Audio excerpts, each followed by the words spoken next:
Hey, I'd like to welcome you to another episode of Mission Matters. My name is Adam Torres, and if you'd like to apply to be a guest in the show, just head on over to missionmatters.com and click on Be Our Guest to Apply.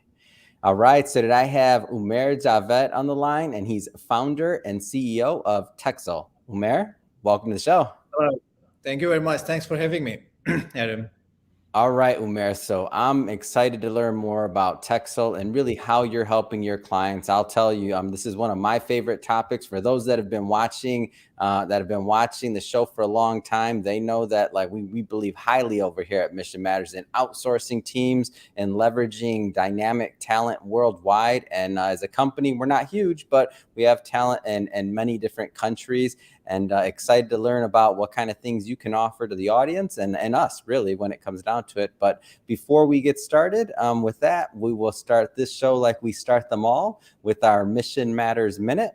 So, Umair, we at Mission Matters, we amplify stories for entrepreneurs, executives, and experts. That's our mission. Umair, what mission matters to you? So, on a personal and both at a company level, I've been through and through a talent guy. So, what matters to me most is to find the best possible opportunities for talent, and for those opportunities, the best possible talent. So, anything that can help talent in any way is something that matters to me the most. Fantastic. Love bringing mission-based entrepreneurs on the line to share why they do what they do, like what motivates them, what gets them out there and going, because we all know being a business owner or being in business is not easy. So awesome having you on the Yeah, show. absolutely. Just to get us kicked off, and for those that, I mean, we know just for context, we're recording this in the very beginning of 2022. Lots of changes in the world going on over the last year and a half, 2 years, really. Feels like, and everything's shifting. Like how we source talent, what we use to grow our businesses, how we leverage the expertise of others. I feel like everything's changing now. From your vantage point, I mean, what kind of things are you noticing in the talent market? So I think IT industry in general, I would say, while the world stopped, the economy stopped, Yeah. IT industry is generally the beneficiary of the COVID. So all the digital acceleration we were thinking of going to happen, like let's say in the next 10 years, Yeah. people need it now and at a very fast pace. Now, to make this digital transformation, you need a lot of people.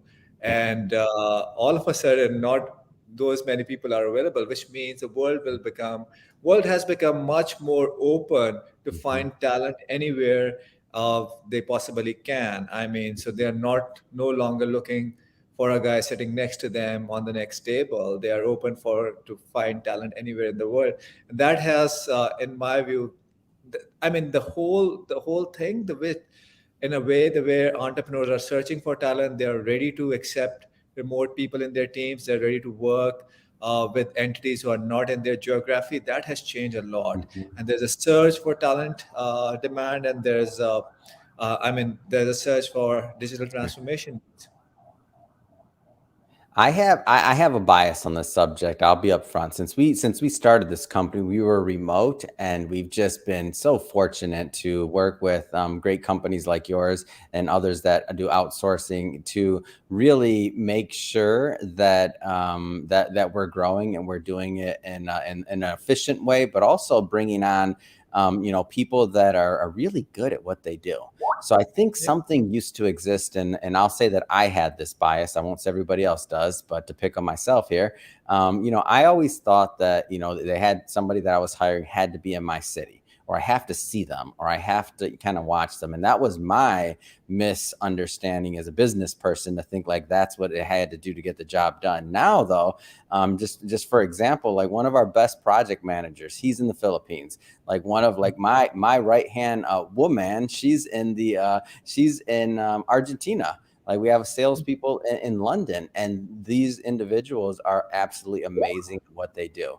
So I feel like the world has gotten smaller for talent a little bit, and I feel like this gives us all the opportunity to like the rate of innovation, the rate of how we get things done is just kind of exceeding. Like, do you think this kind of trend, like, where do you see this going? Yeah, I mean, this is an absolute trend. people like yourself or even me who wanted to see their teams next to them, they are Yeah. now pretty fine working in a hybrid model.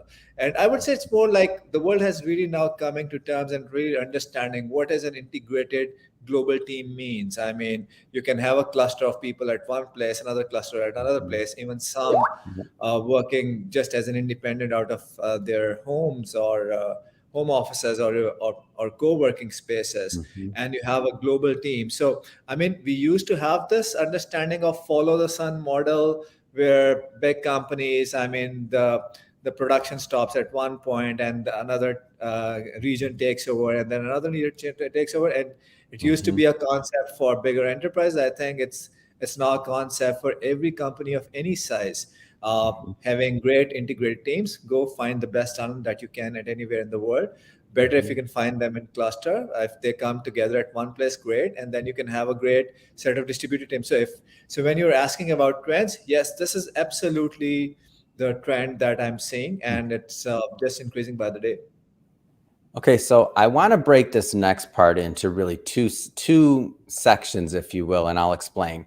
So there's people that'll watch this that they're brand new to outsourcing, so they're just getting started. Then there's people that are out this that have been outsourcing for years and a little bit more sophisticated. So Yeah. let's kind of break this conversation up a bit. So let's talk first to the people that have never outsourced before. What should they be looking at in terms of like a contract or a company, or like as they begin this journey? Because it's not easy when you first start. Like it's easier now, I would argue, than when we started 5 years ago doing this. But like, because things have accelerated. But just to get them started, what are some of the things that they should be looking for when they're considering a company? So I think successful outsourcing, and I've been in this business for past 13, 14 years, Yeah. it has, to me, some very distinct characteristics, and I'll come to that. But for newbies or companies who are new to this business, I think their best bet is to really go and find out other companies in the different region. They're essentially trying to find a partner who can integrate with them well. So while doing their search, and there are platforms available out there, and there are companies who are doing marketing. I mean, every company receives I'm sure tens of emails or messages Yeah. every day in their inbox to see of various outsourcing services companies. Hmm. Now really, the thing that comes at this point is how to really select one of them. And Yeah. obviously, you have to go through an interview process, a selection process, to really find the right company. Now, if a right company exhibits certain characteristics, I mean, you can go on their website, you can go on their social Yeah. media, LinkedIn, and find something authentic about them. You get that feel of being Mhm. they're authentic. They have the real people. They'll have Yeah. their customer references. They'll have they'll their social media pages will be showing up their culture and whatnot. So I think it's very important to see about a partner, that are you getting to the, I mean, instead of finding Yeah. individuals, go find the right company in the beginning. That's very important. Now when you go and do a contract, Hmm. try to understand that as much as you are nervous about the contract, the other Yeah. party may also be nervous about the contract. So try to treat this contract in a way that you would treat a local contract. I mean, you want to Mhm. build your protection, but you also want to build their protection. And the more Mhm. visibility that you can create, the better it will be. So, for instance, I mean, there are things that you should be Mhm. very much aware of, as if you are a US company trying to find some outsourced partner in Asia or Europe or in other parts of the world. Yeah. I mean, you'll be better off if they have a US legal entity, for that matter, Mhm. because then you have as I said, you have a throat to choke, or an entity to Yeah. sue. I hope the things don't go that bad, but you Yeah. at least have a legal contract that you can enforce. Mhm. You should have your NDAs and non-competes in place. A lot of the time, the problem with the developing countries is the Mhm. lack of IP protection, lack of Yeah. respect for no compete, etc. So working with a mature company gives you that kind of protection. So you need to be knowing that you're doing a contract with a US entity, or an entity in your region. You Yeah. have IP protection, a no compete built into that. Understand that this is a work for hire arrangement. Mhm. You at the very outset lay down your requirements of, let's say, time zone overlap, IP protection, etc., security, and so on and so forth. Then comes the second part, uh, which is about building safeguards for you as well as for your vendor. I think I've Yeah. seen too many mistakes over there, because a lot of companies, they just want to create a contract that can get them out as quickly as possible of a situation if it goes south. But Hmm. the problem is that, you see, if I give you a contract, Adam, I say that I can just disconnect this show at any given time, Yeah. and you have an audience that you would like to serve for, let's say, 30 minutes or so. Hmm. I mean, you will be kind of, whether he's the right guy, whether I should have a Yeah. show with him, and you'll be building unnecessary safeguards. You may not be giving your best shot to me. Hmm. So what I tell to customer is that while you try to evaluate the company you're working with, go Hmm. for a hard evaluation, ask questions, see what they are. Even you can ask them for meetings as well. Then give them the visibility of the contract, and Yeah. build your clauses that you would like to protect yourself, but give them visibility. So I mean, don't give them like a 1 week exit clause if you intend Yeah. to do a for an year, because in that they will not bring their A game for that 1 week Hmm. contract. If they know that any contract can expire in a week or so, they will not bring their Hmm. A game to that or bring their A players for that. So Yeah. tell them how big the opportunity is, give them the visibility on that contract. So if just to reemphasize, maybe have a contract with a US entity, Hmm. make sure your IP and no competes are in there, make sure that you have clarified the demands of time zone overlap, communications, make Yeah. sure you have built an appropriate visibility in the contract for both of you, and there is a get out clause for both of you. But if you can give them visibility, do give them visibility. Mm. So, first off, thank you for that insight. I mean, that was very detailed. And I think a lot of those tips and things that you mentioned, those apply obviously to people that have been doing this for a long time. Like some of the things that you mentioned, might have to reevaluate some of our contracts and things that we've done with companies, but we've been fortunate. But in the beginning, we had some bumpy times just because we weren't as experienced in this. So I think all the information you gave very valuable.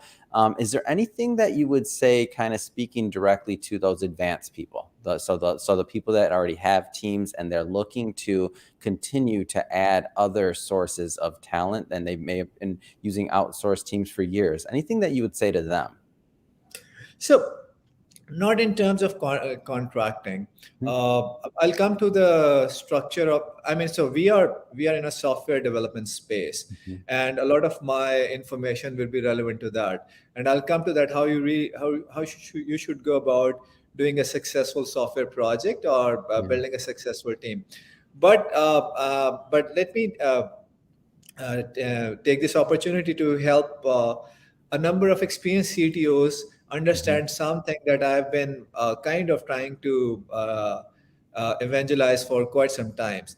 So many times there's a problem that occurs that Mhm. you have just hired a team outside, Mhm. and you want them to perform or behave in a comparable level as your in-house team, but Mhm. you really don't do stuff to them that you do with your in-house team. So let Mm. me help you understand what I mean over here. Mhm. I mean, when you hire an entity with whom you are working and ask them to give you a team, what essentially you are outsourcing? You're Yeah. outsourcing your infrastructure pain to that entity. You're outsourcing your recruitment pain to that entity. Mhm. You're outsourcing your operations pain to that entity. You're Yeah. outsourcing some of your organizational level motivation, career path Mhm. planning pains to that entity. Yeah. But what you're not really outsourcing, uh, you are essentially want to get the performance out of the person who's now part of your team. Now Mm. imagine you have someone in your team sitting right next to you, Mhm. and what do you do with them? You tell them about the vision of the product. You tell them about Yeah. the mission of the company, the values. You do one-on-ones with them. You do Yeah. skip level meetings with them. You do their technical assessment. You do their technical coaching plan. So I Mhm. felt, and you also tend to incentivize them in a different way. I mean, sometimes you give them Mhm. stock options and whatnot. So what I feel that over the years, the best CTOs or CIOs that I've worked with, whose teams have very, very minimal turnover rates, or Mhm. who have a highly motivated outsourced team, they Yeah. tend to treat these outsourced team in exactly same way they are treating their Mhm. in-house teams. So they do the one-on-ones, they do the skip Mhm. sessions, they tell them why their work is important. That Yeah. keeps them motivated just beyond their paycheck. So I mean, Yeah. while the entity you're working with, they have done every single thing. This extra thing that you do probably like an hour for a week, Yeah. that gives you a performance boost of let I mean it's like a nitro. It gives you an x performance boost. So Yeah. that's kind of my suggestion or advice to experienced CTOs or Yeah. CIOs, that you have a team outside, treat them as your. You want them to work like your team, so treat them like your team. Oh man, that is such an advanced level tip that is obvious, but it like after you hear it, it's obvious what you just said. But I would argue like many people don't do it. Number one, and I'll tell again, talking about our journey. When in the beginning of this, I didn't know that, so I made some mistakes there too. And then one day I woke up and I'm like, wait a minute. We're not even the fact that we're referring to, this particular team or some of these individuals as VAs or outsourced or things like that. I'm like, that's not right. Like, not, it's just that was creating two different cultures. And once I kind of personally realized that, and then once as the business grew and things changed, I looked up and I'm like, wait a minute, some of those teams have been longer, they've been with us longer than our onshore employees or whomever else My that would be first like the customer, same thing. we got them back in like 2008. They still Hmm. work with us. Like they have a team working with us, and eventually they do not have an in-house team, and this team is still working with them. Yeah. And there are people in that team that have spent like, I mean, this is Yep. like an alien thing in a software world, but there are people who are in that team for like over 6 7 years. So they Wow. have a lot of their knowledge base and whatnot. So Mhm. it's very important. Also, one thing, Adam, that you mentioned about the first time kind of entrepreneurs who outsource. One thing Mhm. that I would like to tell them is that is the alignment of expectation of what they're getting. It's really not about the Mm. first time outsourcing. It's about understanding the software development process and Yeah. what you're really hiring. So what I've seen is that when CEOs Mm. of small, medium businesses and all, they try to outsource, they expect that engineer to do everything. I mean, Yeah. you are constructing a house. It's like you're constructing a house, and Yeah. you want to hire an architect, you don't want to hire an Mhm. interior designer, you have an engineer or a mason, and you expect him to do everything right. So that doesn't Yeah. happen, which means that if you are a first time entrepreneur who is Mhm. outsourcing and you're trying to build a team, it's Yeah. good. It will be helpful if you have someone inside your company who talks Mhm. tech, and then don't expect to hire an engineer and they do every single thing Yeah. on their own. Remember, Yeah. they're not sitting next to you, they are Mhm. not aware of the context. There is a communication gap involved, so you may need a business analyst, you may need a product manager, you may need a Mhm. user experience guy, and then comes the point where you may need an engineer who can Mhm. translate every single thing into an actual application. So this sometimes I feel not with the first time people who outsource, Yeah. but with CEOs. They tend to hire one guy and say, "This Yeah. engineer, he why can't he really think of all the requirements that I?" The poor guy doesn't have the context. Oh, It's I love that you say this. And the thing is that's a little bit of a bias that people have to get over. It's like you wouldn't do that if some of you hired somebody and brought them in your office. So you can't do that to somebody else. Like they're not going to know everything they want. And then it might be outside the scope of what they're hired to do. And they're not, and like it's not when you hire a person or a couple of people, it's not like, hey, make my problem go away. That's not the way it works. It's an extension of your business. I love that you bring the I feel like this interview, Umair, is just basically us talking about all the mistakes I've made in outsourcing so our audience can listen, can learn. Everything you've said, I've probably made that mistake in the journey. But for the record, like I love that story you said about the team being there since 2008. We still have, and I'll give him a shout out, Julius, which is he now leads our back office for the podcast team and a lot of the production. He's edited over 3,000 of our episodes with between him and his team, and he's the second person to ever edit an episode after when we first started ourselves, and I was doing the editing so years ago. So I'm just saying that as a testament that if you get it right, if you're working with the right company, and if you really take this seriously, like you can have really good long-term results with what you're doing. So that's So my one hope. To one bring one one more one more mistake that you may have done or you may not have, but I've I seen this. probably did. Go ahead. Fine. I've seen that often happening is really is a lack of product manager. I think that's one of the key roles that I've seen missing when companies try to do an outsourced project. So, Yeah. what really happens is a lot of time I've seen this complaint that I want someone to take up my idea and run with it. These poor guys cannot do that. They are engineers. Yeah. They need set of instructions. Push this button, pull this lever, do this, and so on and so Yeah. forth. So the difference between a failed project and most often a successful project is there is someone doing the product management role. Mm. A product management is very different from project management. Now, project management deals with the scope, the timelines, the cost. A product management really deals with what you really want to build, what are the priorities, Yeah. and getting them to a stage where an engineer can take them over and build it. So let's say you want to build a product and you have 50 different things to build.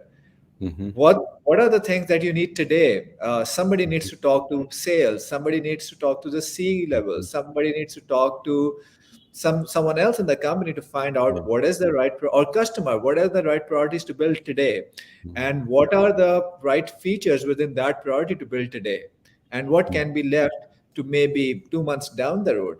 So Mm-hmm. this product and then telling it to engineers that what they really need to build and Mm-hmm. what will constitute a satisfactory build. I mean, this is important, and the product manager is a guy who really does that. So, when my experience, what I've seen is that the difference between uh, a failed product or project or a successful project is very often the product manager. And Adam, I would like to emphasize over here, you really talked about the first time entrepreneurs as Yeah. that uh, if you're talking to a company Mm-hmm. who is not coming across as a thought leader giving you all these suggestions, run away as far as you can, Hmm. because they cannot tell you. I mean, everybody is after getting more business, Yeah. but let's assume you are a CEO. I know you have some hundred thousands or $1 million to spend. I mean, let's say a Yeah. few grand to spend for that matter. And all I want is to take that money. And I'm not telling you that, hey, Adam, if you do not have a product manager, somebody needs to fill that role, or your Yeah. project is going to miserably fail and will have a bitter exit. Mm-hmm. So if I'm not telling you that, I'm not educating you as my customer, I'm really not the right company to work with. So the Mm-hmm. right companies are those who can tell you on your face that you need this, otherwise this is not going to work. And if somebody doesn't know that, I think Mm-hmm. they're really not the right company to work with. It's awesome. And I didn't make that mistake. So thank you, Umair. So I want to switch up a bit here. Sure. So let's spend some time on Texel and what you Sure. do. So I guess first off, of course, working in outsourcing, but tell us more specifically. Tell us about the company, please. Yeah, so we are a company that has like more than 500 engineers. We are located out of three geographies: US, Europe, and Asia. Our the team, the way we split our team is essentially into practices. Our largest practice is around bespoke software development. So we you come up with a set of requirements, you come up with a product idea, and we help you build that. Uh, some of our practices are around our solution implementations like Salesforce, UiPath, ServiceNow. So if you're a large company, we can come in and instead of building everything from scratch, we'll implement a solution for you. Yeah. A third practice is really around innovation. So if anything is really hot in the market, you can count on us that we have a decent sized team around us. So two of the key practices that we are implementing and pushing forward are AI and machine learning, as well Mhm. as blockchain. We have done a number of products and projects in that. Even raised money along with our customers in that. So bespoke software development, solution implementation, AI, machine learning, blockchain. Yeah. Uh, and as we as we segment them: bespoke, solutions, and innovation. So these are the three key areas in our company work. In terms of the way you can engage us, I mean, uh, as we say, we are more now geared towards talent and talent management. Yeah. So you can engage us in a model where you kind of hire a team with us, or you can ask us to build your offshore development center for you, or you can give us a project. So it's a Mhm. fixed fee, it's offshore development center, or it's your remote team. We also have pretty interesting models in working with startups. I mean, a Mhm. number of our customers are startups for whom we are building products. That's why there's a large bespoke software development team, Mhm. and these are Series A, B, C funded startups Yeah. run by ex Amazon, Google, Facebook CTOs, and whatnot. Mhm. So, I mean, we can build these products for you, but we also have some interesting models to work with you as well, which means if you are a great CTO or a CEO and you have an interesting idea, we can co-invest with you in the form of equity for exchange, Mhm. and once you get to the funding stage, we can have a different business model. So, I mean, we love we're working on challenging problems, Mhm. building up solutions that can scale. And we love engaging in one way or the other with you, be it giving you talent, be it taking all your pain and building out a product from for you, and Yeah. deliver you the end product or end-to-end solution without involving you much. So whatever works for you. So this is Tkxel in a nutshell. 400 or 500 engineers working out of three Mhm. geographies, being very often recognized as among the top companies and various publicly available sites. Mhm. In terms of our customer base, startups, mid-size, and even enterprises. So enterprises are typically our customers of our solutions, like Salesforce. Mhm. Medium-sized companies are typically the companies which gives you a project. So I want my Mhm. insurance management systems to build, or I want Yeah. XYZ to build. And then there are startups who are looking for typically a bespoke product. I Mhm. want this AI machine learning based dent scanning application. I want Yeah. a replica. I want to build a auto replenishment Mhm. e-commerce platform that can power companies like Walmart or Yeah. Anderson's or whatnot. Mhm. So this is kind of stuff we do. So, Umair, you mentioned, blockchain, AI. I think you said machine learning. So you've been in this business a long time. First off, just outsourcing in general. Like as you see this trend continue, I feel like just the capabilities and things that can be done they've just changed. Like, and whether it was just perception or otherwise, but it's just changed. Like when you say use the word innovation, like you're not just saying that.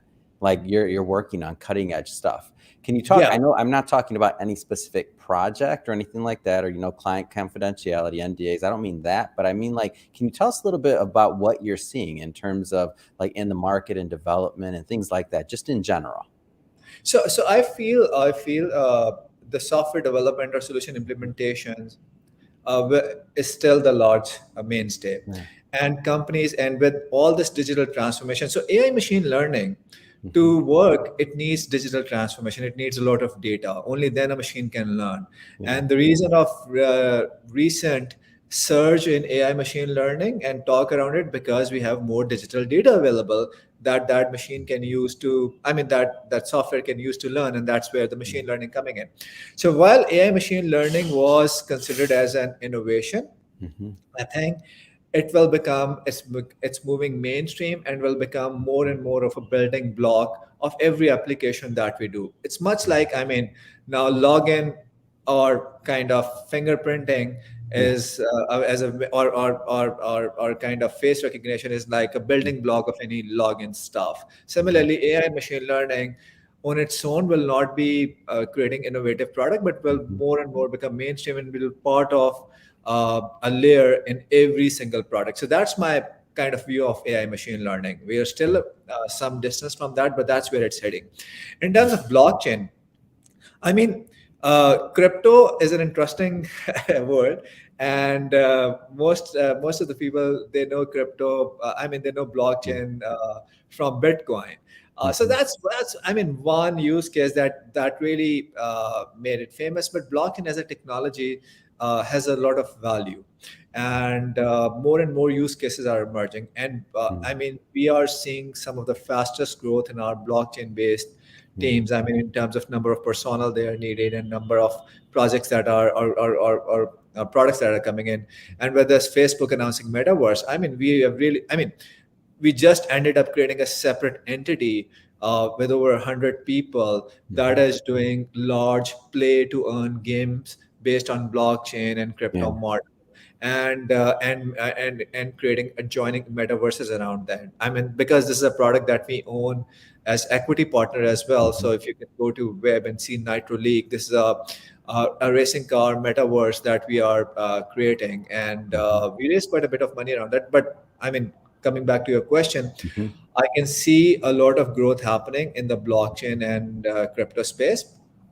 It's still, I would say, early days, but I mhm. can see a definitive growing trend, and I think it's going to get bigger and bigger. Yeah. Well, Umair, I just have to tell you, it's been great having you on the show. I know you, you got a lot going on, a lot of people you're managing, companies growing. I know that, I mean, it's just in high demand. Everybody's looking for outsourcing right now, as they should be, and they're looking for different ways to be competitive in the marketplace. So I just have to ask you, I mean, what's next? I mean, what's next for you? What's next for Texel? So Texel aims to be the largest, our services wing aims to be the largest tech talent pool that you can tap into, a highly pre-vetted tech talent. And we feel as a Texel that we want to get into any business and every business that works around talent, be it creating demand for that talent, be it creating supply for that talent. So if the companies out there looking for top tech talent, I think, and we are right now very well placed at, and we are going to kind of grow like 10 to 100 times very quickly and become the most premium tech talent place around. So that's Mm. I can see the future of Texel. We initially thought it to be a technology accelerated. I think it's going more and more in the direction of talent knowledge accelerated as a company. Fantastic. Well, Umair, it's again awesome having you on the show. If somebody's listening to this or watching this and they want to learn more and they want to connect with you and your team, what's the best way for them to do that?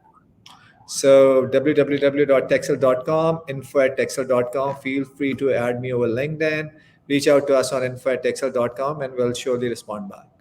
Perfect. And we'll put all that information in the show notes and all that good stuff when this goes live, so people can just click on it and head right on over. And if this is your first time with us at Mission Matters, we're a platform that's all about showcasing entrepreneurs, executives, and experts, and really having them share their mission. Like, why do they do what they do? Like, what wakes them up in the morning and gets them fired up to go out there and really just be of benefit in the world and in the marketplace. If that's the kind of content you like, don't forget to hit that subscribe button, because we have many more mission-based entrepreneurs coming up for you, and we don't want you to miss a thing.